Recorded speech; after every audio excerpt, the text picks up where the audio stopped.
Hallelujah. Hallelujah. Bwana Yesu asifiwe. Praise the Lord Jesus. Hallelujah. Hallelujah. Praise the name of the Lord. Jina la Bwana lisifiwe. Let us pray. Na tuombe.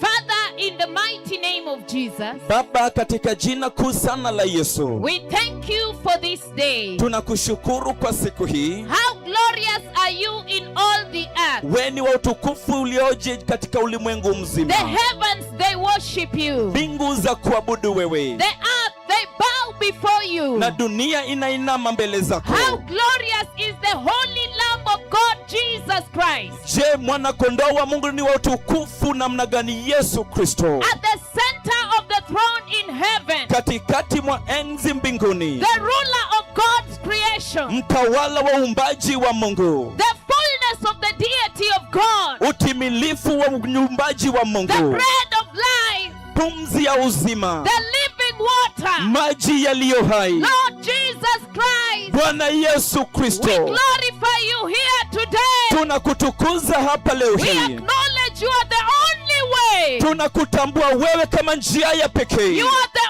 only truth. Wewe ndiwe ukweli wa pekee. You are the only life. Wewe ndiwe nuru ya In pekee. the mighty name of Jesus. Katika jina kuu la Today Yesu, we have come to exalt you in this place. leo tumekuja kukukweza mahali hapa, To exalt your glory here. kukweza utukufu wako mahali To hapa, exalt your power here. kukweza nguvu zako To hapa, exalt your love here. kukweza upendo wako hapa, To exalt your judgments here. kukweza hukumu zako mahali In the hapa, mighty name of Jesus. katika jina kuu la Yesu. Be thou glorified. Hebu ukatukuzwe Mighty Lord Jesus. Bwana mkuu Yesu, The King of Kings. mfalme wa And wafalme the Lord of Lords. na Bwana wa mabwana The wote, ruler of the kings of the earth. mtawala wa watawala wa dunia The yote, rose of Sharon. wewe uliye maua ya nyio, The lily of the valley. wewe uliye nyinyoro wa We bondeni, exalt you here today. tunakukweza hapa leo hii. Come and have your way. Hebu pata njia yako In the leo mighty name of Jesus. katika jina kuu la Yesu. Hallelujah. Haleluya! Bwana Yesu asifiwe. Bwana Yesu asifiwe. Thank you so much for that powerful worship Asanteni sana kwa sababu ya hiyo awamu ya ibada ya nguvu kabisa. ambayo inasema hakuna Mungu kama Yesu. That says there is no God like Jesus. I know I'm very sorry. I'm very poor in stage management, but today I will try not to move too much. Leo hii nitajaribu nisije nikasonga sana. Yes, I'll Ndio. try to fix in one place. Nitajaribu nisimame mahala pamoja. I welcome you, our online viewership. Tunawakaribisheni watazamaji wetu wa I mtandaoni, welcome you, the people of Eldoret, na wakaribisheni watu wa in Eldoreti today's lunch hour. katika ibada hii ya mankuli ya mchana. Bwana Yesu asifiwe. Praise the Lord Jesus. Amen. Amina. So yesterday, Hivyo siku ya jana we talked about the coming of Jesus Christ. tuliongea kuhusu kukuja kwa Yesu Kristo, And we saw that there are two comings. na tukaona ya kwamba kuna kukuja kuwili. There is the coming at the rapture, Kuna kukuja katika unyakuzi where Jesus comes as a thief ambapo Yesu anakuja kama mwizi to pick the precious church of Christ. kuchukua kanisa la dhamani la Kristo. That coming is discussed in the book of 1 Thessalonians chapter 4, verse 13 to 18. Kukuja huko kumezungumziwa sana katika kitabu cha Wathesalonike wa kwanza sura ya 4 mstari wa 13 hadi 18. And there is the second coming of Christ, Na kuna kurudi kuwili kwa Kristo where Christ will come as a mighty king, ambapo Kristo atakuja kama mfalme mkuu and he will rule over the earth. na atatawala juu ya dunia. He will come with pomp and color. Atakuja kwa nguvu mingi, He will bring the reign of God on the earth. ataleta utawala wa Mungu duniani. Hallelujah. Haleluya! Praise the name of the Lord. Jina la Bwana And we lisifiwe. saw yesterday Na also tukaona hiyo siku ya jana that these two comings are different. ya kwamba kurudi huku kuwili ni tofauti That kabisa, this coming of Christ as a thief, ya kwamba kukuja huku kwa Kristo kama in mwizi what is known as the rapture of the church, katika kile kijulikanacho kama unyakuzi wa Christ kanisa. will come here in the sky, Kristo atakuja hapa angani, and the living holy, na wale wanaoishi watakatifu, the faithful faithful wale waaminifu will be gathered to him. watakusanyika kwake yeye. People will be lost. Watu watapotea. Some of your relatives you will not see on that day. Baadhi jamaa zenu hamtawaona katika hiyo Those siku. that had received Jesus Wale ambao walimpokea and they Yesu were walking faithfully with the Lord, na walikuwa wanatembea kwa uaminifu na Mungu, they'll be taken up in the sky up here. watanyakuliwa hapa juu angani. And then Na kisha those that have slept in Christ Jesus, wale waliolala katika Kristo Yesu, in Christ Jesus, katika Kristo Yesu. not everyone who has slept will be raptured. Sio kila mtu ambaye amelala atanyakuliwa. Si kila mtu ambaye amekufa atachakuliwa, Sio kila mtu amekufa atanyakuliwa. bali wale waliolala ndani ya Yesu It is only them who slept in Christ Jesus will be taken up. watanyakuliwa. Hallelujah. Hallelujah. Praise the name of the Lord. Jina la Bwana As you lisifiwe. see in the book of 1 Thessalonians chapter 4, 13 to 18, Mnapoona katika kitabu cha Wathesalonike wa kwanza 4:13 hadi 18, the dynamics of that day. siku zile tabia za hizo siku ama ishara za hizo siku. Praise the name of the Lord. Jina la Bwana lisifiwe. And those who will see Christ up here, Na wale watakaomwona Kristo hapa juu, as we heard yesterday, jinsi tulivyosikia hiyo will jana, only be the elect. watakuwa tu wale wateuli. Only the elect. Ni wateule peke yao Spiritual ears have been circumcised. ambao masikio yao ya kiroho yametairiwa. Will hear the trumpet of God. Watasikia sauti baragumu ya Mungu. Not everyone on earth will hear. Sio kila mtu duniani atasikia. Only the elect. Ni wateule peke yao, Those who have slept in Christ Jesus. wale waliokufa katika Kristo And those Yesu, who are living and holy and faithful. na wale wanaoishi na ni watakatifu na pia waaminifu. They will hear the trumpet call of God. Watasikia sauti ya tarumbeta ya Mungu And they will be taken up in the sky na watanyakuliwa juu angani and enter heaven. na kuingia mbinguni. In this second coming of Christ, Lakini kurudi huku kwa pili kwa Kristo, which will come 7 years ambapo itakuja baada ya miaka 7 of the tribulation and great tribulation, ya dhiki na dhiki kuu, at the end of it, na katika mwisho wake Christ will come Kristo atakuja and every eye will behold him, na kila jicho litamwona, and every eye will see na him kila jicho litamwona when he will come in the sky atakapokuja angani to take dominion kuchukua mamlaka over the earth. juu ya dunia. That is the second coming Huko ni kurudi kwa pili that we were told yesterday. ambapo tuliambiwa jana, And I'm here today, and as we were concluding yesterday's message, na tulipokuwa tunamalizia awamu ya hiyo awamu ya neno ya jana, I told you niliwaambieni that we need to partake of this one when Christ is coming in the rapture as a thief. ya kwamba tunahitaji kushiriki katika kurudi huko ambako Kristo anarudi katika unyakuzi kama mwizi. That in order for you to partake of that one, Lakini kwa ajili yako wewe kushiriki katika hiyo, we saw that you must be found in Christ. tuliona ya kwamba ni lazima upatwe katika Kristo. And we read from the book of John 14 verse 6 Na tukasoma kitabu cha Yohana 14 mstari wa 6 that Jesus is the way. ya kwamba Yesu ndiye njia. When Jesus was telling his disciples that I'm going somewhere where you cannot come now, Na ya wakati Yesu alikuwa anawaambia wanafunzi wake ya kwamba naenda mahali ambapo hamwezi mkakuja sasa hivi, and Thomas asked Jesus, naye Tomaso akamuuliza Yesu, we don't know that way hatuijui njia to hiyo the place where you're going. kuelekea mahali uendako. Then Jesus turned around and told Na Thomas, kisha Yesu akageuka akamwambia Tomaso I am the way. ya kwamba mimi ndimi I njia, am the way. mimi ndimi I njia, am the way. mimi ndimi njia. Bwana Yesu asifiwe. Praise the Lord Jesus. Today we are going to advance that conversation Hivyo leo hii tunaenda kuendeleza majadiliano hayo about the coming of Christ. kuhusu kukuja kwa Kristo, And I want to submit to you today, na ninataka niwaambieni leo hii please, ya kwamba tafadhali, people of Eldoret, watu wa Eldoreti, don't wait for the second coming of Christ. usingojee kurudi kwa pili kwa Kristo. I want you to know Nataka mjue that in the Holy Bible, ya kwamba katika Biblia takatifu, whenever Jesus is coming, mahala popote pale wakati Yesu anakuja, the way must be prepared. njia ni lazima The liandaliwe. way must be prepared for Jesus to come. Njia lazima iandaliwe kwake Yesu akuje, Be it when he came the first time, iwe ni wakati ule wa kwanza alipokuja born in a manger. akiwa amezaliwa katika hori The ya way ng'ombe. had to be prepared. Njia ni lazima iandaliwe. John the Baptist Yohana Mbatizaji alikuja preaching repentance akihubiri toba and water baptism. na pia ubatizo wa maji, For the Lamb of God was about to be kwa revealed. sababu mwana kondoo wa Mungu karibu alikuwa So anafunuliwa. every time Jesus is about to Hivyo come, kila wakati Yesu karibu akuje, the way must be prepared. njia ni lazima The way liandaliwe, must be prepared. njia lazima Be iandaliwe. it in Exodus, Iwe katika kitabu cha Kutoka, the revelation of the firstborn of heaven, ufunuo wa mzaliwa wa kwanza wa mbinguni, the Lamb of God. mwana kondoo wa The Mungu, way had to be prepared njia ilibidi iandaliwe before finally the slaughter of the firstborn. kabla kuchinjwa kwa mzaliwa wa kwanza. Hallelujah. Haleluya! Moses had to come Mose ilibidi and akuje prepare that na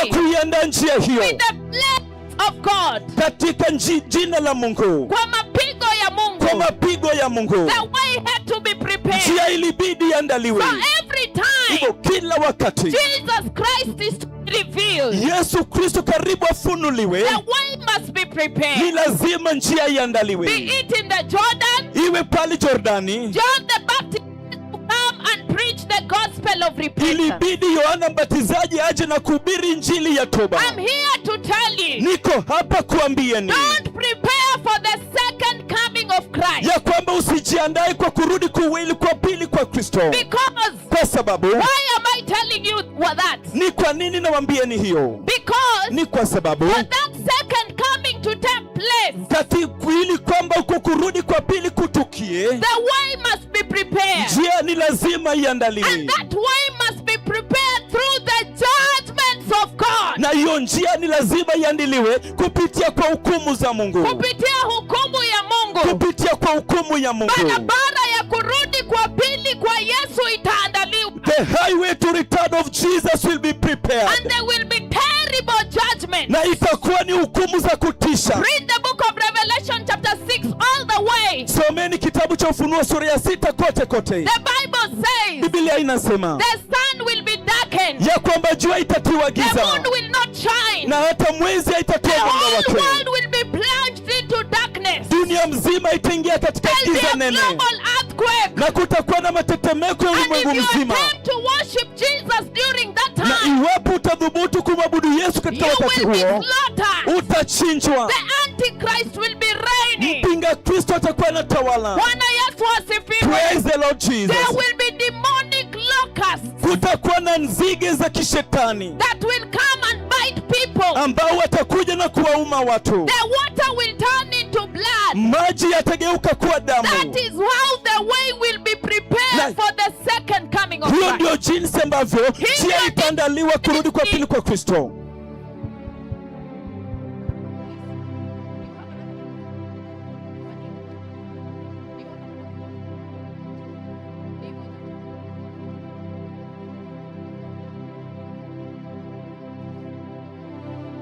Hallelujah. Haleluya!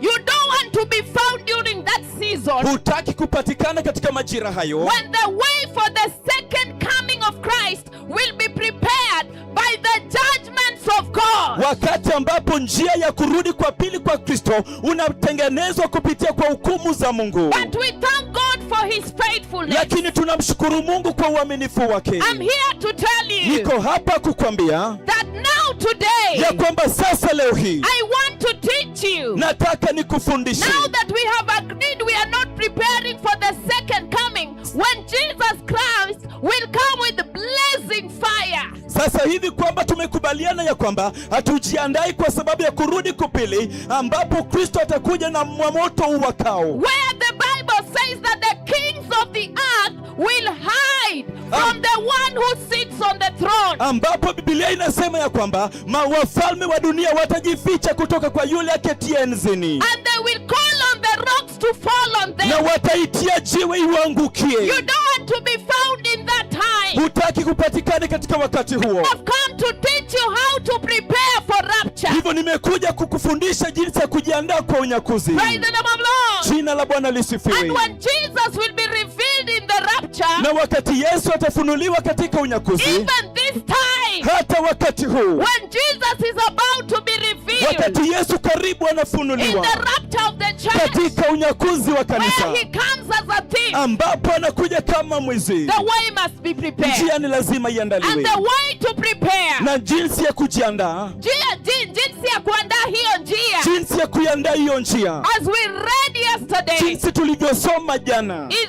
through Jesus Christ. ni kupitia kwa Yesu Praise the Kristo. name of the Lord. Jina la Bwana So today I lisifiwe. want to continue with this topic. Hivyo leo hii nataka niendelee na mada hii. Praise the name of the Lord. Jina la Bwana When I have lisifiwe. brought us to that same page, Mahala ambapo tumewaleta katika ukurasa Bwana mmoja. Yesu asifiwe. Praise the Lord Jesus. Another thing I want to highlight Kitu kingine ambacho nataka is niwadokezee that in these two coming, ni kwamba katika kurudi huku kuwili, coming in the rapture kurudi katika and unyakuzi coming in the second na coming, kurudi katika kurudi kwa pili, the common denominator kitu ambacho kinafanana is that Jesus Christ is involved. ni kwamba Yesu Kristo amehusishwa. Jesus Christ is the one who is coming. Yesu Kristo ndiye anayekuja. So Jesus is at the center of it all. Hivyo Yesu yu katikati wa kila kitu, And that is why today, na hiyo ndio sababu leo when hii I've come to prepare you for this one, when he is coming as a thief. ambapo nimekuja kuandaeni kwa ajili ya hii, ambapo anakuja kama mwizi. Hallelujah. Haleluya! I've come to tell you that those who are in Christ Jesus Nimeku- will be taken. Nimekuja kuambieni ya kwamba wale walio katika Kristo Yesu watachukuliwa. Praise the name of the Lord. Jina la Bwana So my lisifiwe. title today Hivyo mada yangu leo hii is the supremacy of Christ. ni ukuu wa Kristo, The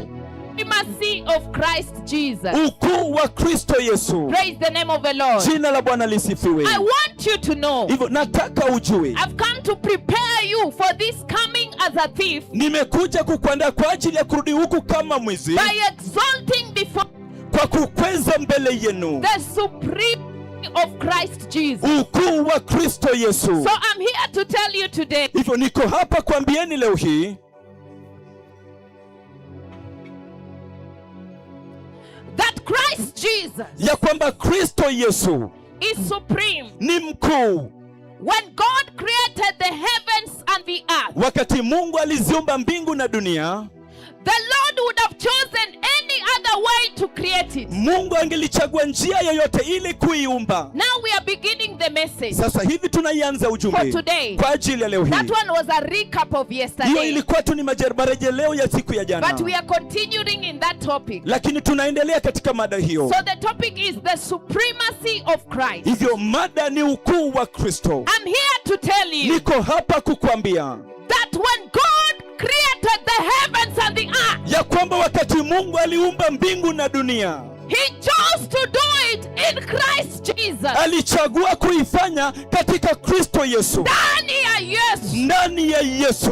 God would have chosen to use his fingers to create. Mungu angechagua kutumia vidole vyake kuumba. That would be very powerful. Hiyo ingalikuwa ya nguvu kabisa, But he did not use his fingers to lakini create. hata hivyo kutumia vidole vyake kuumba. Instead, Badala he yake used the word. alitumia neno, And that word we are going to see shortly na neno hilo tunaenda kuiona hivi is karibuni Christ Jesus himself. ndani ya Kristo Yesu mwenyewe. Yesu mwenyewe Ni Yesu who is mwenyewe coming ambaye to anakuja take his bride. kuchukua biharusi And I wake. say today I'm going to prepare you Na nilisema leo naenda kuandaeni to partake of the rapture ili kushiriki katika by unyakuzi, bringing your understanding ili kuleta katika to the uaminifu wenu supremacy of Christ Jesus. ukuu wa Kristo Yesu. Bwana Yesu asifiwe. Bwana Yesu asifiwe. So when God was creating the heavens and the earth, Hivyo wakati Mungu alikuwa anaziumba mbingu na dunia, the Lord is all powerful. Mungu ni wa nguvu sana He is sana. the owner of wisdom. Yeye ndiye mwenye hekima, But in all his wisdom, lakini katika hekima zake zote he chose the person of Christ alimchagua mtu wa to Kristo create the heavens and the earth. ili kuziumba mbingu na dunia. The Bible says in the book of Genesis chapter 1, Biblia inasema katika kitabu cha Mwanzo sura ya kwanza, and God said, na Mungu akasema, verses 3, mstari wa 3, let there be light. wacha kuwe na nuru, And there was light. na nuru ikawepo. Verses 6, Mstari wa 6, and God said, na Mungu let akasema there be a vault between the waters to separate water from water. iwepo nafasi kati ya maji, igawe maji na maji. So God made the vault Kwa hiyo Bwana akafanya nafasi by the hiyo power of his spoken word. kwa nguvu za neno lake alilosema. Verses 9. Mstari wa 9, And God said, let the water under the sky be gathered at one place and let dry ground appear. And it was so. Mungu akasema maji yaliyopo chini ya anga yakusanyike mahali pamoja, pawepo nchi kavu na pakuwepo. Verses 11. Mstari wa 11, And God said, kisha Mungu akasema let the land produce vegetation. ardhi na itoe mimea yake. Hallelujah. Haleluya. So when God was creating, Hivyo wakati Mungu alikuwa anaumba, he exalted the spoken word. alikweza sana neno He would have lililotamka. chosen to use his fingers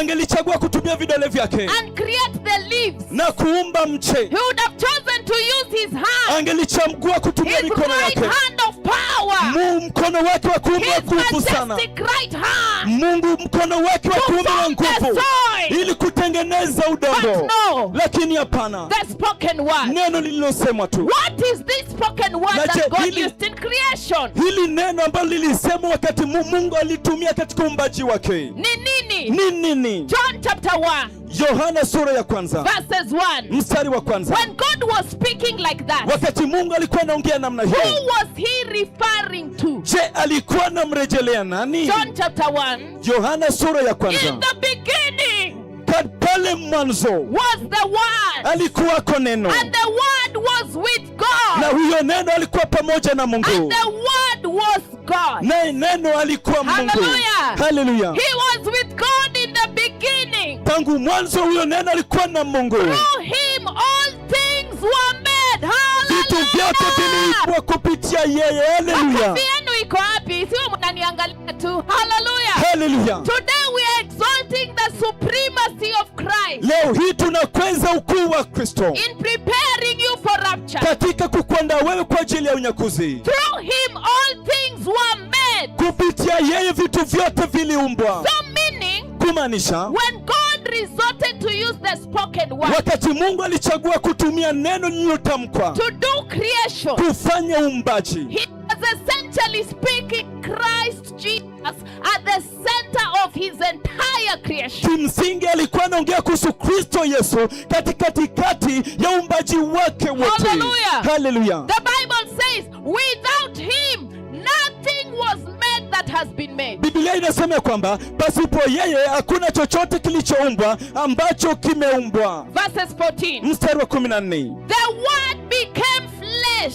neno alifanyika mwili and made his dwelling amongst us. naye akakaa miongoni mwetu, We have seen his glory, nasi tukauona utukufu wake, the glory of the one and only Son of God, Jesus Christ. utukufu kama mwana wa pekee atokai kwa Baba, yani Kristo Yesu. Hallelujah. Haleluya. When God wanted to create, Wakati Mungu alitaka he would kuumba, have chosen his majestic right hand. angechagua mkono wake wa kuume wa nguvu. Na tunajua kile ambacho mkono wa kuume wa Mungu unaweza fanya. And we know very well what the right hand of the Lord can do. Ilipasua bahari ya Shamu. It separated the Red Sea. Moja ikasimama hivi kama ukuta, ingine hivi, na wana wa Israeli wakapita katikati. Lakini wakati ilifika uumbaji, alichagua asitumie And mkono. one side stood like this, like a wall, and this other side stood like this, like a wall, and the people of Israel passed in between on a dry ground. But when it came to creation, Lakini ilipofika wakati wa he uumbaji, chose not to use his right hand. alichagua kutotumia mkono wake. Instead, he used the word. Badala yake alitumia neno. He spoke, Alinena and it came to be. na He ikafanyika. spoke, Alinena and it came to na be. mpaka uwepo. He spoke again, Alinena and tena it came to be. na ikafanyika. And when you go to the New Na Testament, unapoenda katika Agano Jipya, you realize that kumbe when he was speaking unatambua ya kwamba kumbe alipokuwa akiongea and he came to be, na he inafanyika, was essentially centralizing the person of Christ on kimsingi creation. alikuwa anaweka katikati mtu wa Yesu Kristo katika uumbaji wake wote. Because the Bible says in John 1, Kwa kuwa Biblia inasema katika Yohana sura ya in the kwanza, beginning was the Word, hapo mwanzo kulikuwa na and the neno, Word was with God, na neno alikuwa pamoja na and Mungu, the Word was God, naye neno alikuwa ni Mungu, and without him nothing nothing was made that has been made. Na pasipo yeye hakuna kilichoumbwa ambacho kiliumbwa. And it continues to say, na kinaendelea kusema, that the word became flesh ya kwamba neno likafanyika and mwili dwelt amongst na men. akaishi miongoni mwetu. Praise the name of the Lord. Jina la Bwana So as lisifiwe. you can see, Hivyo jinsi ambavyo mnaweza it kuona, was the supreme purpose of God ilikuwa ni kusudi kuu ya Mungu to create by his word, kuumba pamoja na neno lake, and the wisdom behind it na hekima iliyoko nyuma is that yake he wanted to centralize the person of Christ in all creation. ilikuwa ni kwamba alikuwa anataka kumweka katikati mtu wa Kristo Yesu katika uumbaji wake wote. You will go during your free time and read the book of Proverbs chapter 3:19 to 20. Katika wakati wako mwenyewe utasoma kitabu cha Mithali 3:19 hadi 20. I will read it just in English. Nitaisoma kwa haraka sana katika Kiingereza. Proverbs chapter 3:19 to 20. Mithali 3:19 hadi 20.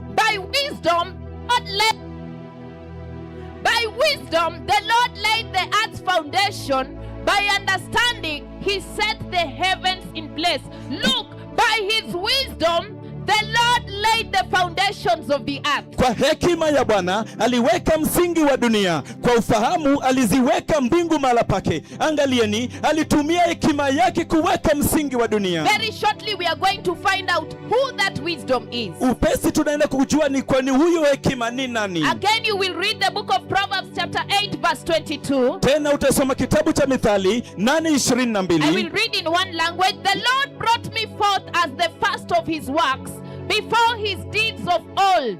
I was formed long ages ago, at the very beginning when the world came to be. Then he says in verses 27, I was there when he set the heavens in place, when he marked out the horizon on the face of the deep, when he established the clouds above and fixed securely the fountains of the deep, when he gave the sea its boundary, so that the waters would not overstep his command, and when he marked out the foundations of the earth, then I was constantly at his side. I was filled with delight day after day, rejoicing always in his presence, rejoicing in the whole world, and delighting in the human race. That is now wisdom speaking. Hiyo sasa ni hekima ikinena. Hallelujah. Hallelujah. And then we'll summarize it with 1 Corinthians chapter 1:24. We want to identify who this wisdom is. Hivyo tunatamatisha kwa kutumia kitabu cha Wakorintho wa kwanza sura ya kwanza 24. Tunataka kutambua huyu hekima ni nani. But to those to whom God has called, ya kwamba kwa wale ambao Mungu amewaita, both Jews and Greeks, pia Wayahudi na Wayunani, Christ the power of God and the wisdom of God. Kristo nguvu za Mungu na hekima ya Mungu. So you see, Christ was at the center of the creation of God. Hivyo unaona ya kwamba Kristo alikuwa katikati ya uumbaji wa Mungu. It was to Christ that everything came to be. Ilikuwa ni kupitia kwa Kristo ambapo kila kitu kilifanyika. From the very beginning, tangia mwanzo. it was the purpose of God, his supreme will. Ilikuwa ni kusudi la Mungu, hiari yake ya nguvu When he iliyokuu was zaidi. speaking like this and it came to be, Alipokuwa akiongea namna hii na inafanyika, essentially he was speaking Jesus into creation so that Jesus can rule over everything. Kimsingi alikuwa ananena Yesu juu ya uumbaji wote ili kwamba Kristo atawale kwa uumbaji wote. And in Revelation chapter 5 verse 6, Na katika Ufunuo sura ya 5 mstari wa 6, whereas on earth when God was creating the earth, he wanted the power of the spoken word was to centralize Christ. wakati ambapo Mungu alipokuwa akiumba dunia, alikuwa anataka ya kwamba nguvu ya neno iwe katikati na kumweka Kristo katikati. Ya kwamba Yesu Kristo awe shina la kati la uumbaji wote hapa duniani. I also want to shock you that in heaven again, this same Jesus is at the center of the throne. Nataka niwashangaze tena ya kwamba Kristo huyu yu katikati mwa enzi. Revelation 5:6. Ufunuo 5 mstari wa 6. Then I saw a lamb looking as if it had been slain, standing at the center of the throne. Ndipo Hallelujah. nikaona katikati ya kile kiti cha enzi wale viumbe vyenye uhai wanne, miongoni mwa wale wazee mwana kondoo amesimama Katikati ya enzi. katikati ya enzi. Pale mbinguni. There are in heaven is Christ Jesus. ni Kristo Yesu. So that was the purpose of God. Hivyo hiyo ndio ilikuwa ni kusudi la Mungu. Praise the name of the Lord. Jina la Bwana lisifiwe. So creation became orderly because Christ was at the center. Hivyo uumbaji ukafanyika kwa na mpango kwa sababu Kristo alikuwa shina la kati. Whereas in the beginning the earth was formless, wakati huko hapo mbele hapo mwanzoni dunia ilikuwa na umbo wowote. but because Christ was spoken into creation, it came into being and found order. Lakini ni kwa sababu Kristo alinenwa katika uumbaji ikapata umbo lake na ikafanya kuwepo. Hallelujah. Hallelujah.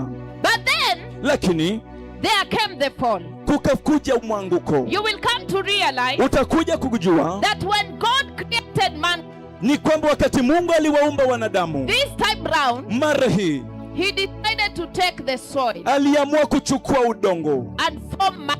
na akamfinyanga mwanadamu. And when he formed mankind, Na wakati alimuumba mwanadamu, again he released the power of the spoken word. mara tena aliwachilia nguvu za neno ambalo lilitamkwa. Book of Genesis chapter 2, Kitabu cha Mwanzo sura ya 2 verses 15 to 17. mstari wa 15 hadi 17. We are going to read that one. Tunaenda kusoma hiyo. Preparing the church through the supremacy of Christ. Kuliandaa kanisa kupitia kwa ukuu wa Kristo. God formed mankind. Wakati Mungu aliwaumba wanadamu, the dust of the, alifanya udongo wa dunia, alichukua udongo wa dunia akamuumba, akapuma pumzi yake, naye akaweka pumzi yake ndani yake. but he was sure to release the spoken word over man, ya kwamba alikuwa na hakika ya kuachilia neno lililotamkwa juu ya mwanadamu, ili kwamba kupitia kwa neno hilo man may find life. mwanadamu apate uzima. And that word we have seen is Christ Jesus. Na neno hilo tumepata kuona kwamba ni Kristo Yesu. The Bible says, Biblia inasema, and the Lord commanded man in verse 16, you are free to eat from any tree in the garden, but you must not eat from the tree of knowledge of good and evil, for when you eat of it you will certainly die. Bwana Mungu akawaagiza huyo mtu akamwambia, uko huru kula matunda ya mti wote katika bustani, lakini kamwe usile matunda ya mti wa ujuzi na mema na mabaya, kwa maana ile siku utakapokula matunda yake hakika utakufa. So God the spoken word, hivyo Mungu alichagua neno lililotamkwa, who is Christ Jesus himself, ambaye ni Kristo Yesu mwenyewe, that when mankind considers the power of the spoken word of God, who is Christ himself, they would live. Ya kwamba wakati wanadamu watakapotambua nguvu za neno lililotamkwa ambaye ni Kristo Yesu, wataishi. But walipopuuzilia neno la Mungu wakakufa. Walipopuuzilia neno la Mungu, and when they despised the word of the Lord, they died. walikufa. So again when God created mankind, Hivyo mara tena wakati Mungu aliwaumba it wanadamu, was the purpose of God, ilikuwa ni kusudi la the Mungu, supreme will of God, hiari iliyokuu sana ya Mungu, Jesus Christ be at the center of the life of mankind. ya kwamba Yesu Kristo ameshina la kati wa maisha mwanadamu. And very shortly you are going to realize that Na hivi karibuni unaenda kugundua ya kwamba shida zote ambayo tunapitia kama wanadamu, ya kwamba all the problems that we go through as human beings is because Christ Jesus has been taken from being the center of human beings. ni kwa sababu Yesu Kristo ametolewa kuwa shina la kati wa maisha ya The wanadamu. devil understood the power of Christ being at the center. Shetani alielewa nguvu za Kristo kwa shina la kati. Bwana Yesu asifiwe. Praise the Lord Jesus. Look at the book of Revelation chapter 12. Angalieni kitabu cha Ufunuo sura ya 12. The power of Christ being at the center of heaven. Nguvu za Kristo kuwa katikati mwa mbinguni. Hallelujah. Hallelujah. The Bible says in verse 7. Biblia inasema katika mstari wa 7. The war broke out in heaven. Michael and his angels fought against the dragon, and the dragon and his angels fought back. But he was not strong enough, and they lost their place in heaven. Basi palikuwa na vita mbinguni, Mikaeli na malaika wake wakapigana na hilo joka, nalo joka pamoja na malaika zake wakapigana nao, lakini joka na malaika wake wakashindwa, na pakuwa tena na nafasi kwa ajili yao mbinguni. The devil was trying to to dethrone Jesus. Shetani alikuwa anajaribu kumtoa Yesu enzini. And the Bible says Na Biblia inasema that they were not strong enough, ya kwamba hawakuwa na nguvu za kutosha, and so they were hurled out of na heaven. hivyo wakatupwa toka mbinguni. And when they were thrown out of Na heaven, wakati walitupwa nje kutoka mbinguni, look at verse 9. angalia ni mstari wa The 9. great dragon was hurled down, that ancient snake called the devil or Satan, who leads the whole world astray. He was hurled to the earth and his angels with him. Lile joka likatupwa chini, yule nyoka wa zamani aitwaye Ibilisi au Shetani aupotoshaye ulimwengu wote, akatupwa chini duniani, na yeye pamoja na malaika zake. Hallelujah! Haleluya! And after he was thrown out of heaven, Na baada ya yeye kutupwa toka mbinguni, what happened in heaven? ni nini ilifanyika mbinguni? Then I heard a loud voice in heaven say, Kisha nikasikia sauti kuu mbinguni ikisema, when Jesus is at the center of heaven, wakati Yesu ako katikati wa mbinguni, look at the kind of song that is in heaven. angalieni aina ya wimbo ulioko kule Now have mbinguni. come the salvation and the power and the kingdom of God Sasa wokovu na uweza na ufalme wa Mungu wetu umekuja, and the authority of his Christ. na mamlaka ya Kristo wake. Hallelujah. Haleluya! Praise the name of the Lord. Jina la Bwana lisifiwe. When the devil was dethroned, yani alikuwa anataka kumenyana kuchukua kiti cha enzi, alafu vita ikakuwa pale, akatupwa chini. When the devil was hurled to the earth, then the Bible says wakati Ibilisi alitupwa chini duniani, Biblia inasema salvation was found, ya kwamba wokovu ukapatikana, power, nguvu, the kingdom of God, ufalme wa Mungu the authority of the Christ na mamlaka ya Kristo was established in heaven. iliimarishwa mbinguni. Praise the name of the Lord. Jina la Bwana lisifiwe. But after he was thrown down, Lakini pindi tu alipotupwa nchini, his mission misheni yake was to come and dethrone Christ from the heart of man. ilikuwa ni kumtoa Kristo enzini katika mioyo ya Na wanadamu. hapo ndio shida zote za mwanadamu zikaanzia. That is where all the troubles of human beings began. Ukiona mochari imejaa, If you look at the morgues are full, ni kwa sababu mwanadamu alikubali shetani atoe Kristo kutoka kwa moyo wake. it is because that human beings agreed to dethrone Jesus from their heart. Heaven did not agree. Mbingu hazikukubali. That is why salvation was gotten in Na heaven. hiyo ndio sababu wokovu ukapatikana That is mbinguni. why power and authority Hiyo was ndio- resident in heaven. Hiyo ndio sababu nguvu na Kwa mamlaka. sababu mbinguni hawakukubaliana na ajenda ya shetani to dethrone the Messiah. It is because the heavens did not agree with the agenda of the devil to dethrone Messiah in the Lakini throne. wakati alikuja hapa duniani, But when he came here on earth, he decided to pursue mankind. aliamua kuwatafuta wanadamu. And what was the purpose in pursuing mankind? Na je, katika kuwatafuta wanadamu kusudi lake lilikuwa ni nini? To dethrone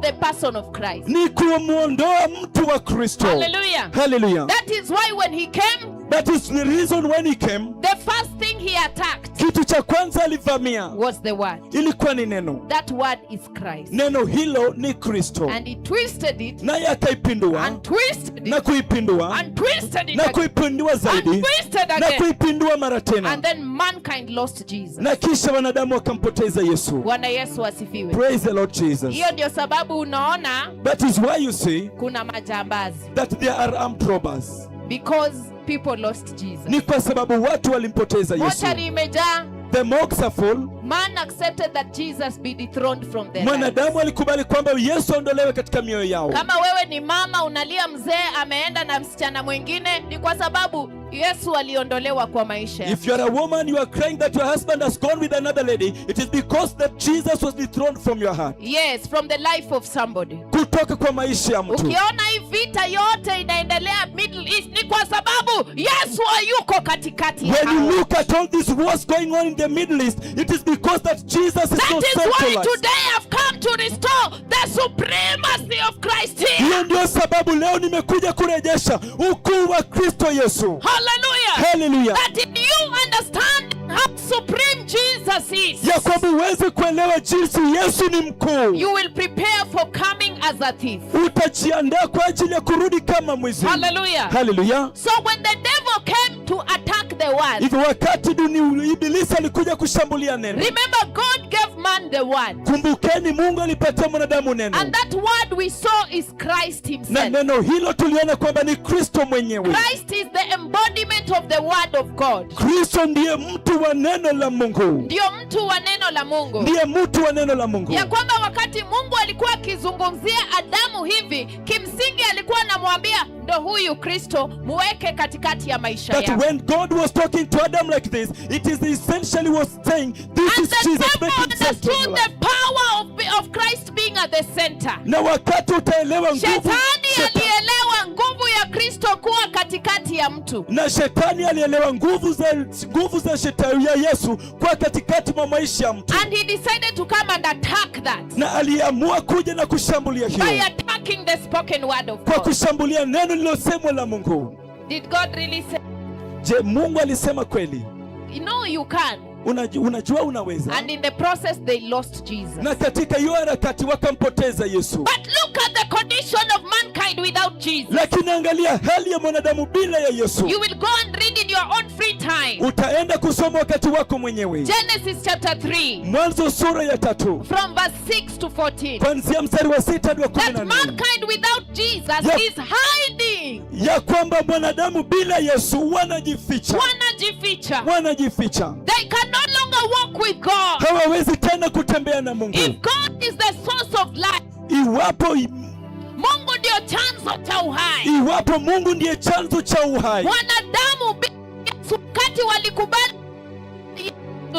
a human being without Jesus, when they agreed to lose Jesus, they were hiding. walikuwa wanajificha. Wakati walisikia Mungu, Wakati walimsikia Mungu, wakaenda kujificha. they went and hid. Wakati wanataka kuiba, And when they want to steal, wanaenda wakijificha. they go while hiding. Wakati wanataka kuiba mke wa mtu, When they want to steal somebody's wife, wanaenda wakiiba. they tiptoe as they hide. Wakati wanataka kutuma text za siri, wanaweka mpaka password wakijificha. When they want to send secret messages, they even put password Man and hide it. without Jesus is hiding. Mwanadamu bila Yesu anajificha. Why are they Ni hiding? kwa nini wanajificha? Because man without Jesus is naked. Ni kwa sababu mwanadamu bila Yesu ni uchi. Ni uchi. Ni uchi. Inashangaza sana ukiona mwanadamu wa siku ya leo wanapenda uchi sana. It's so shocking when you see the human beings of today. They are walking and they love nakedness so much. Man without Jesus is naked. Mwanadamu bila Yesu ni uchi. Genesis chapter 3. Mwanzo sura ya 3. Man without Jesus Mwanadamu bila Yesu is full of blames. amejawa na kulaumiana.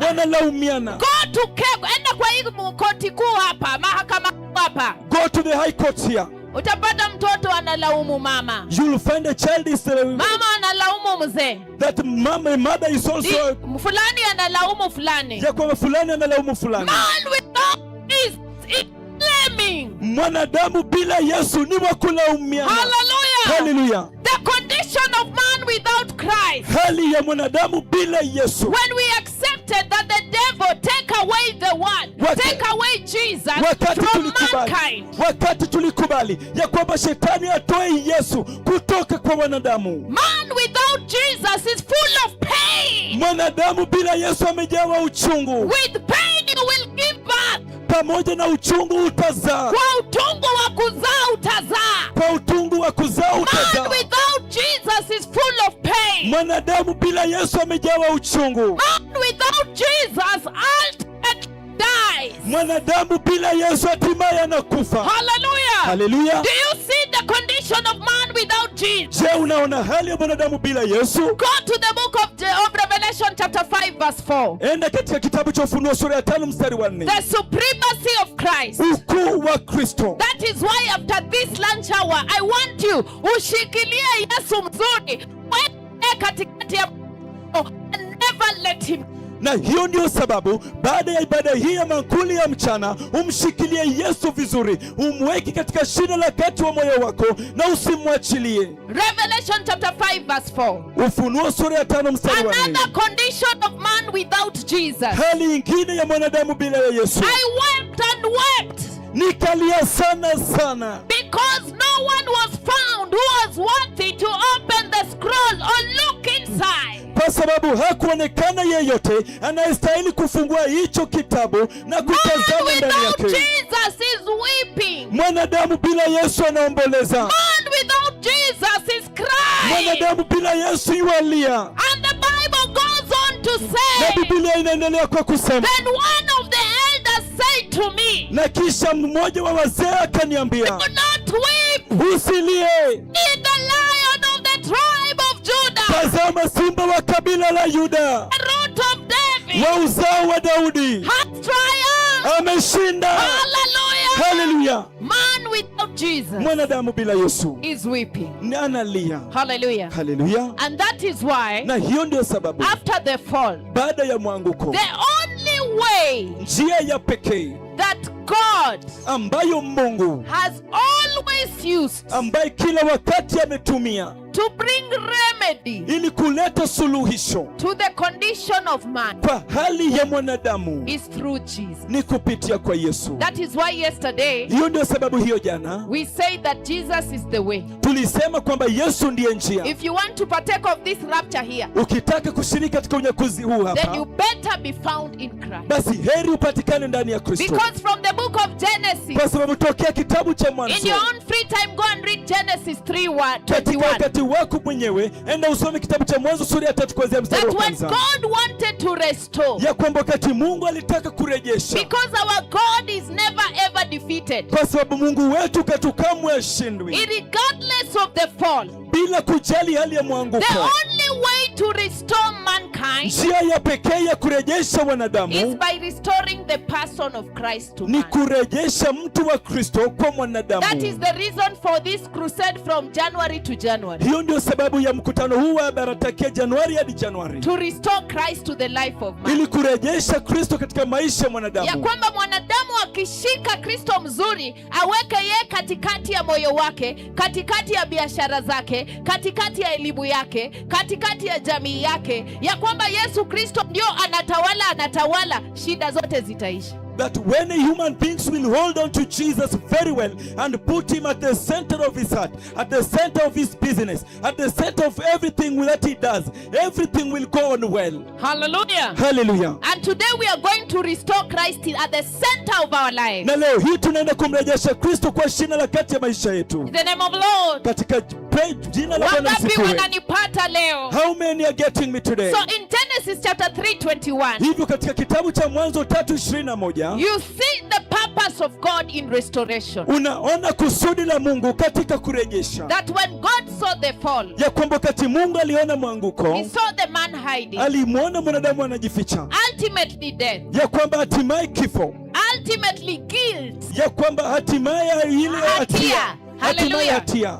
Ultimately pain. Hatimaye ile uchungu. The cure Ile tiba was to restore Christ back. ilikuwa ni kumrejesha Kristo. Yule Kristo ambaye walimpoteza sasa arudi. Yule Kristo ambaye walimpoteza kwamba sasa That is arudi. why he took an animal Hiyo ndio sababu alichukua mnyama and slaughtered the na animal. akamchinja yule mnyama. The Bible says without the shedding of blood there is no forgiveness of Biblia sin. inasema kwamba bila kumwagwa damu hakuna msamaha wa dhambi. So through that shedding of blood, Hivyo katika huko kumwagwa kwa damu, the Lord forgave them, Bwana and akawasamehe, through that skin na kupitia kwa he uongozi covered their na nakedness. akafunika uchi wao. So in various instances in the Bible, Hivyo katika tukio mbalimbali katika Biblia, that has been the only way that God uses to restore man. Hakuna njia ingine. hiyo ndio imekuwa ni njia ya pekee ambayo Mungu hutumia kuwarejesha wanadamu. Whether Hakuna it njia is in the nyingine. book of Exodus, iwe ni katika kitabu cha Kutoka, Iwe ni katika kitabu cha Kutoka, wakati ilifika wakati wa ukombozi, when it reached the time of redemption, when God now wants to redeem the chosen race. wakati Bwana sasa anataka kukomboa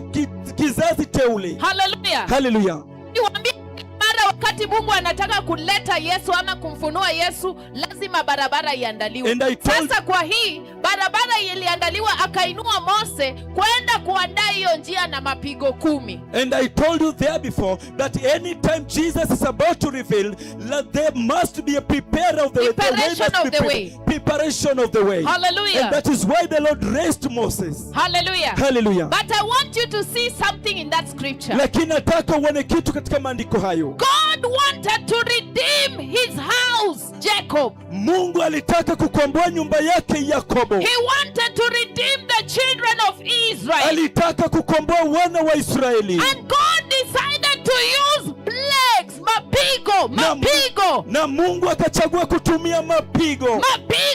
Plagues. Akaamua kuleta chura.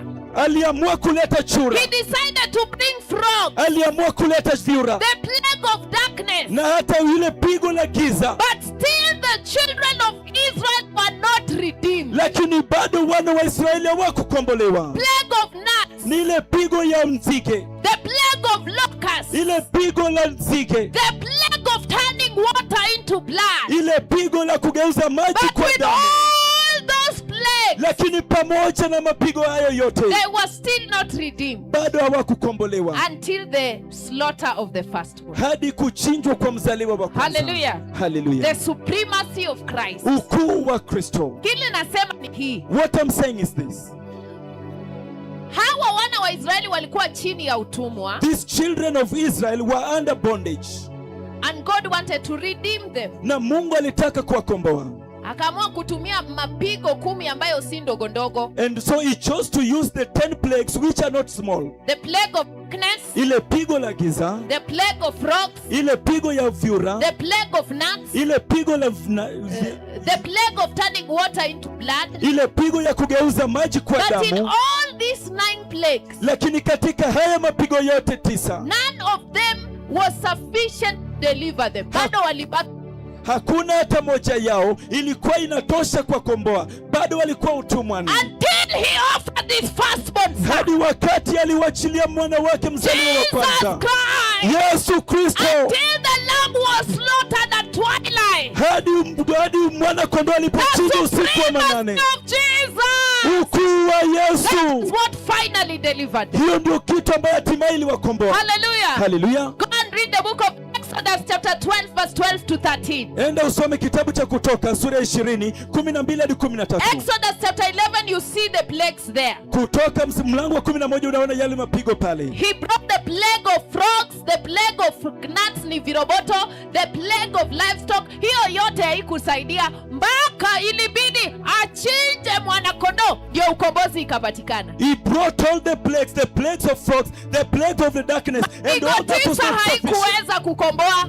Those plagues were not sufficient to deliver them. The 9 plagues could not deliver. Yale mapigo 9 haingeweza Bado kukomboa. wana wa Israeli walibaki Misri And the children of Israel were still in Egypt. until he had to slaughter the lamb ndio wakakombolewa. Hadi wakati The alichinja supremacy mwana of kondoo, Christ. hadi wakakombolewa. Ukuu wa Kristo. Exodus chapter 12 Kutoka sura ya 12 verses 12 to 13. mstari wa 12 hadi On that 13. same night I will pass through Egypt and strike down every firstborn of that people and animals, and I will bring judgment on all the gods of Egypt. I am the Lord. The blood will be a sign for you on the houses where you are, and when I see the blood I will pass over you. And the children of Israel were delivered. Usiku huo huo nitapita katika nchi yote ya Misri na kumua kila mzaliwa wa kwanza wa mwanadamu na wanyama, nami nitaihukumu miungu yote ya Misri. Mimi ndimi Bwana. Hallelujah. Hallelujah. No destructive when I see the blood. Verse 13. Mstari wa 13, Damu itakuwa ishara kwa damu ajili yenu. itakuwa ishara kwa ajili yenu. Verse 13. Damu Damu itakuwa itakuwa ishara kwa ajili yenu ya kuonyesha nyumba ambazo mtakuwamo. Nami nitakapoiona damu nitapita juu yenu. Hakuna pigo la uharibifu litakalowagusa. Hallelujah. Hallelujah. Isn't that amazing? Na je, sio inashangaza? The supremacy of Christ. Ukuu wa Kristo. Ya kwamba wakati alitaka kukomboa, when he wanted to deliver, the plague of frogs could not deliver. Ile pigo la vyura ingeweza kukomboa. The plague of livestock could not deliver. Ile pigo la wanyama ingeweza kukomboa. Bado Farao aliwakaba koo. Bado Farao alikuwa amewakaba koo. Even the plagues of gnats could not deliver. Hata ile pigo la viroboto ingeweza kukomboa. Even the plagues of turning water into blood could not deliver. Hata ile pigo ya kugeuza maji kwa damu ingeweza kukomboa. Even the plague of flies could not deliver. Hata ile pigo la nzi ingeweza kukomboa. Until the lamb was slaughtered. Hadi mwana kondoo alipochinjwa. At twilight. Katika usiku wa hapo manane. ndio Farao akasikia uchungu. Hadi Farao akasikia uchungu. Akasikia uchungu. And the children of Israel were delivered. Na watoto wa Israeli wakakombolewa. The supremacy of Christ. Ukuu wa Kristo. In bringing deliverance. Katika kuleta ukombozi. So all through the Bible. Hivyo kupitia katika Biblia yote. Even when you look in the times of Jericho. Hata ukiangalia yule wakati wa Yeriko. When judgment was coming over Jericho. Wakati hukumu ilikuwa inakuja juu ya Jericho. And Rahab the prostitute was there. Na Rahabu kahaba alikuwa pale. It was by the scarlet cord. Ilikuwa ni kwa sababu ya kitambaa chekundu. That was tied at the window. Ambayo ilikuwa imefungwa kwenye dirisha.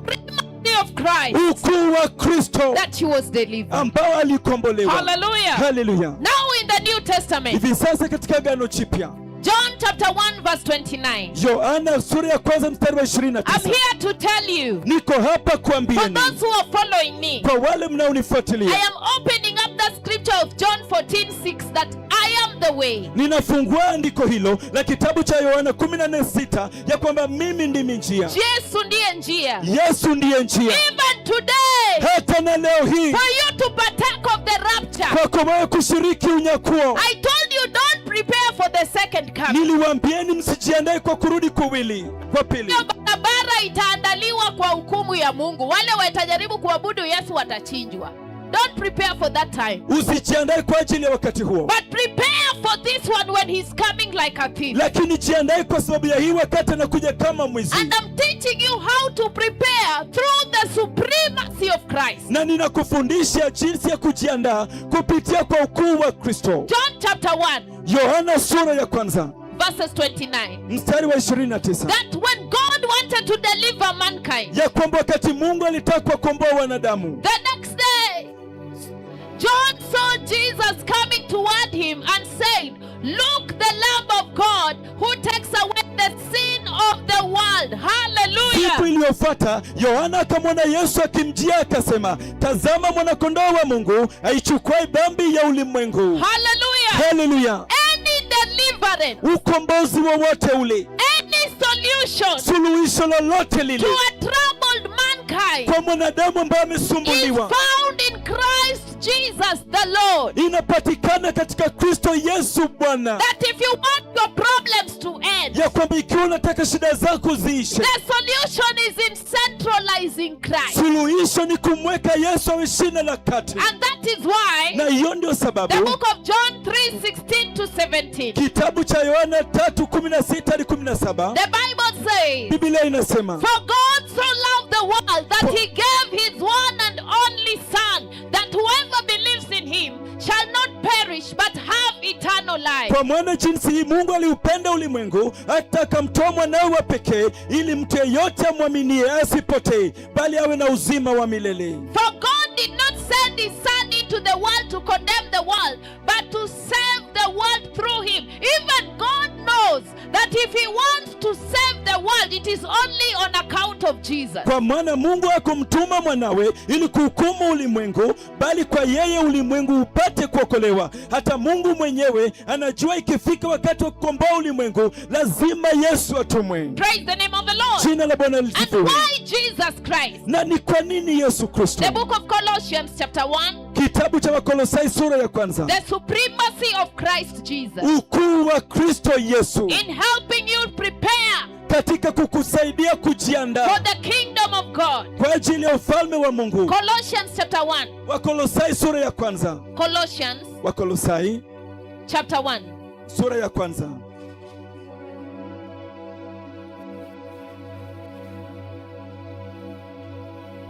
Wacha tuna. Wakolosai sura ya kwanza verses 15. mstari wa 15. The Son is the image of the invisible God, Mwana ni mfano wa Mungu asiyeweza the kuonekana, firstborn over all creation. mzaliwa wa kwanza wa viumbe vyote. For in him all things were created, Kwa kuwa vitu vyote viliumbwa kupitia yeye, things in heaven and on earth, vitu vilioko mbinguni na juu duniani, visible and invisible, vinavyoonekana na whether visivyoonekana, thrones or powers, kama ni viti vya enzi au ufalme or rulers or authorities. au ufalme au mamlaka. All things have been created through him and for him. Vitu vyote viliumbwa na yeye na kwa ajili He is yake. before all things, Yeye alikuwepo kabla vitu and in vyote, him all things hold together. na katika yeye vitu vyote And vinashikamana he is the pamoja. head of the body, Na yeye ndiye kichwa cha mwili, the church. yani kanisa, He is the beginning naye ndiye mwanzo and the firstborn na mzaliwa wa from kwanza among the dead, kutoka kwa so wafu, that in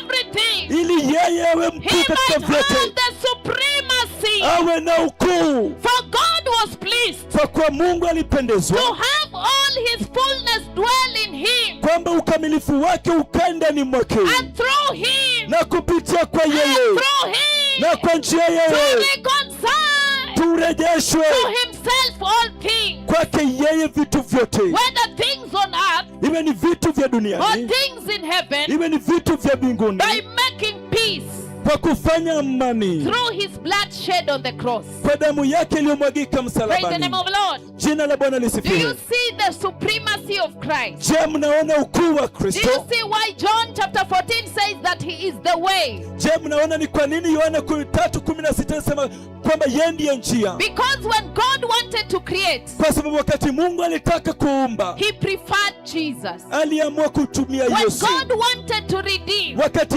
Mungu alitaka kukomboa, he preferred Jesus. aliamua kumtumia Yesu. Because in the book of Colossians we have read Kwa sababu katika kitabu cha Wakolosai that the tumesoma only way he can reconcile all things to himself is through the person of Jesus. ya kwamba njia ya pekee anaweza kujirejeshea vitu vyote ni kupitia kwa mtu wa Yesu. Revelation chapter 1 verse 5. Ufunuo sura ya kwanza mstari wa Do you 5. see why you should be found in Christ? Je, unaona ni kwa nini unapaswa kupatikana ndani ya Kristo? Because Ni kwa sababu the preparing of the way for this coming of Christ in the sky kujiandaa kwa ajili kwa njia kwa sababu ya kurudi huku kwa Yesu hapa angani can only be done through Christ Jesus salvation. inaweza kufanyika tu kupitia kwa wokovu wa Yesu Kristo. Ile ingine kuandaliwa kwa njia ya second coming inafanyiwa kupitia hukumu, Ya kwamba lakini hii ya saizi inaandaliwa kupitia wokovu wa Yesu Kristo. the preparation for that second coming is done by the judgment of the Lord, but this one here is done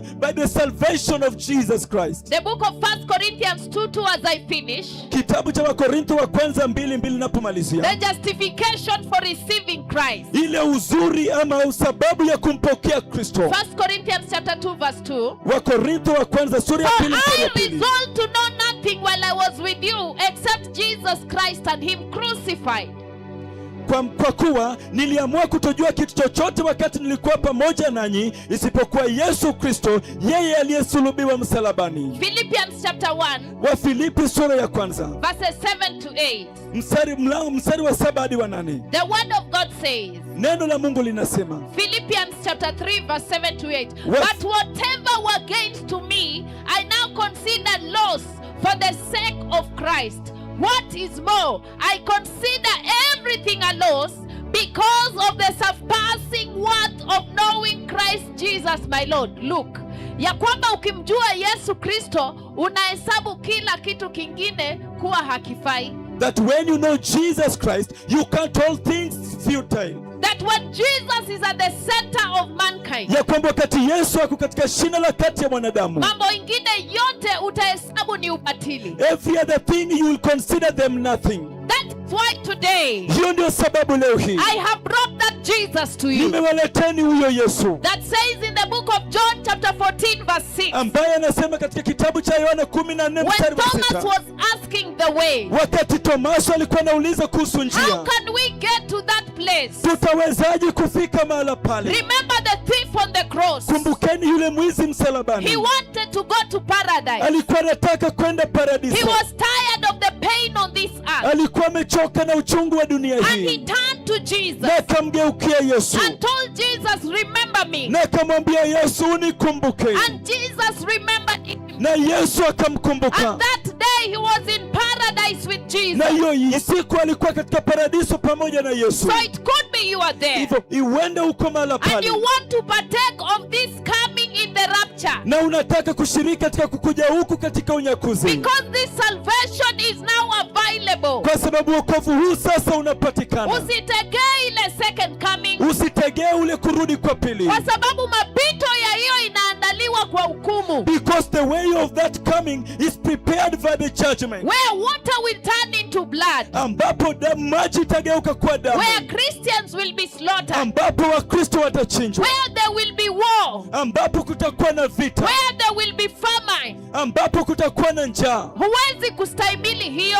You cannot That is accommodate why that. I want you to prepare for this one when he's coming in the earth, up here in the Hiyo sky. ndio sababu nataka ujiandae kwa ajili ya hii, ambapo anakuja hapa angani, Hapa angani. hapa angani. Niandae, niingie, kabla lango halijafungwa. It could be you are there Huenda uko mahali pale and you have lost the supremacy of Christ in your life. na umepoteza ukuu wa Kristo katika maisha yako. Ukachukua Kristo, You've taken Jesus ukaeka kando. and you've put him aside. Ukachukua mali, You've put money ukaeka kwa moyo and you've wako. put into your heart. Ukachukua wanawake, And you've put women ukaeka kwa moyo and wako. put into your heart. Ukachukua masononeko na masumbufu ya dunia hii. And you've taken all the troubles of this world. Hiyo ndio inasukuma maisha yako That is hivi. what is pushing your life like It is this. what is driving your life. Ndio kitu ambacho kinasukuma maisha The yako. anxieties of life Yale masononeko ya is maisha what haya is driving you. ndio inasukuma maisha yako. But now today, Lakini sasa leo after hii, hearing how to prepare that way, baada ya kusikia jinsi ya kuiandaa hiyo njia, based on the supremacy of Christ, huku ukilitegemea ukuu wa Kristo, that when God wanted to create, ya kwamba wakati Mungu alitaka kuumba, he would have used his fingers, angalichagua kutumia vidole and vyake, his fingers would have done it na perfectly. vidole vyake vingeifanya vizuri But kabisa. no. Lakini hapana, He hapana, took the word, alitumia he neno, took Christ, alimchukua and Kristo centralized him in creation. na akaiweka kwa jina la kati katika And that is uumbaji. why we have the trees, Na hiyo ndio sababu tuko na we have miti, the air to breathe, tuko na pumu ambayo tunapumua, because Christ was kwa centralized. sababu Kristo aliwekwa shina la That kati. when mankind fell Lakini wakati mwanadamu and the alianguka solution was being sought, na suluhisho likawa linatafutwa, again God came na kisha Mungu akaja and he said, no.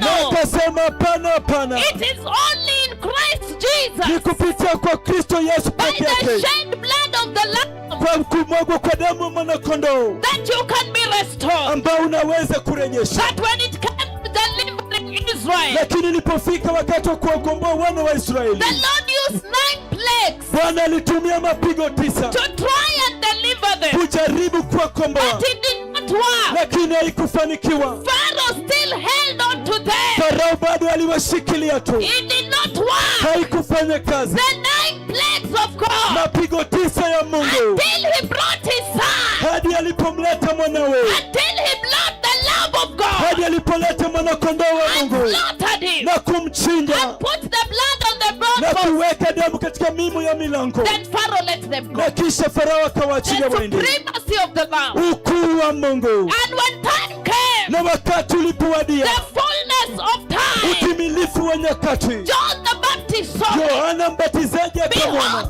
the Lamb of God, tazama mwanakondoo wa who Mungu taketh away the sin of mankind, andoaye dhambi za mwanadamu wote, that even at the center of the throne, ya kwamba yeye akatie katikati mwa enzi. the Lord has entrusted all judgment. Mungu ameamini pigo yote, Amekabidhi hukumu zote amekabidhi hukumu zote kwake Yesu Kristo. kwake Yesu Kristo. So my question becomes, So swali langu ni hili: is Christ at the center of your life, je, Kristo ndiye shina la kati katika maisha or yako, other things are driving you? ama vitu vingine ndio vinakusukuma The wewe? wealth of this earth is driving you. Mali ya dunia hii yanakusukuma Your wewe, marriage is driving you. ndoa yako ndio inakusukuma wewe, Women are driving you. mama ndio wanakusukuma wewe. This is the time to restore Christ. Huu ndio wakati wa kumrejesha Kristo. Just lift your hands to the Lord. Inua tu juu mikono yako kwa Bwana. If you're there Iwapo uko mahali pale and you feel there is a way you have missed out on Christ, na unahisi kuna njia ambapo umempoteza huyu and you Kristo, desire that now he comes back, na unatamani sasa kwamba arudi, that he takes center stage ili kwamba awe shina la kati of your life, wa maisha yako, because you realize kwa sababu unagundua that for the devil to open the door, mashida yote ikujie mwanadamu, ni kwa sababu alisucceed kwa kutoa Yesu kwa maisha ya mwanadamu. ya kwamba shetani kwake kufungua mlango ili shida zote ziingie ndani, ni kwa sababu alifanikiwa katika kumtoa Kristo katika maisha ya mwanadamu. He succeeded in taking the word from mankind. Alifanikiwa katika kutoa neno kwa But this is mwanadamu, the hour to restore. lakini huu ndio wakati wa kurejesha. Kabla lango likifungwa ni mara moja,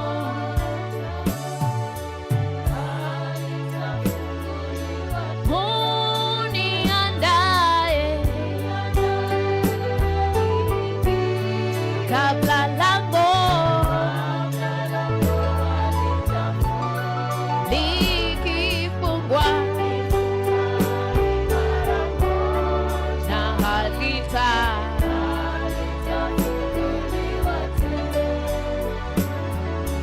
niandae niingie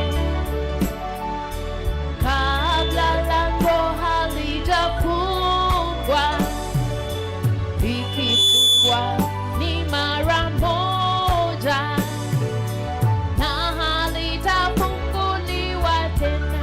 Niandae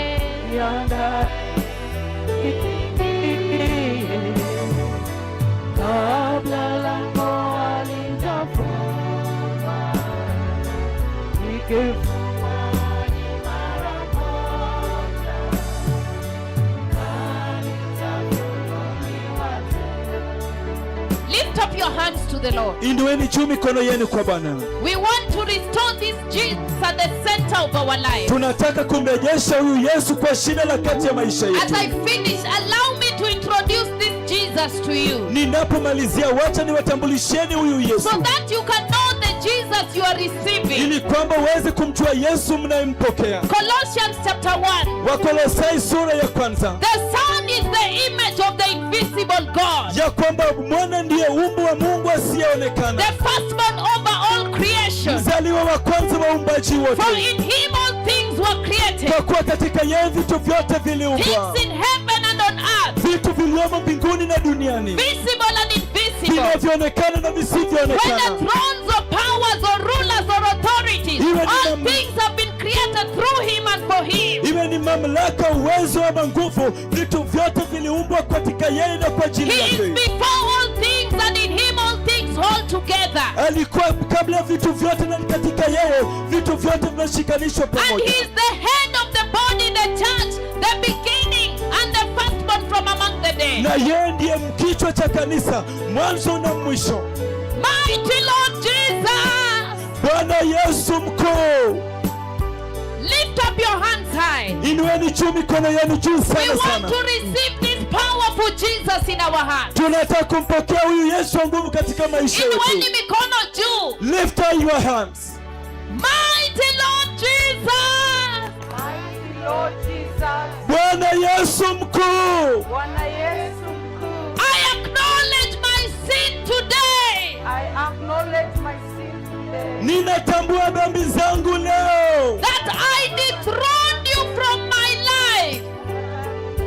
kutoa katika maisha yangu. But today, but today, Lakini leo I take you, Jesus, I'll take you, ninakuchukua Yesu, and put you at the center of my life. I put you at the center of na kukuweka kwa shina la kati ya maisha yangu, To be my Lord be my Lord, uwe Bwana wangu uwe Bwana wangu, and my Savior, and my Savior, na Mwokozi wangu, and I am born again. and I am na nimeokoka. Mfalme Yesu, msaada wangu ni wewe. Mfalme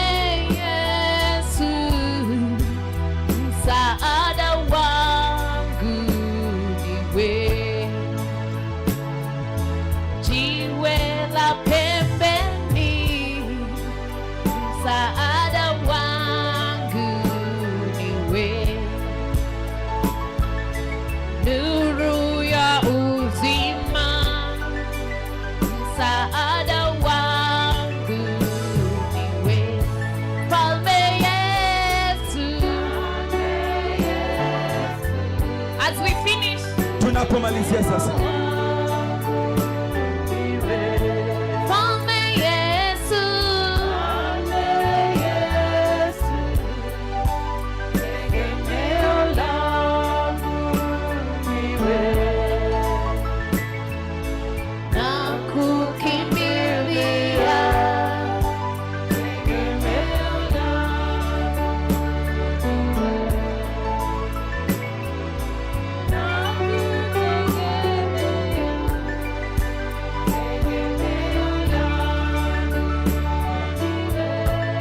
we exalt you, Lord Jesus. tunakukweza Bwana Yesu.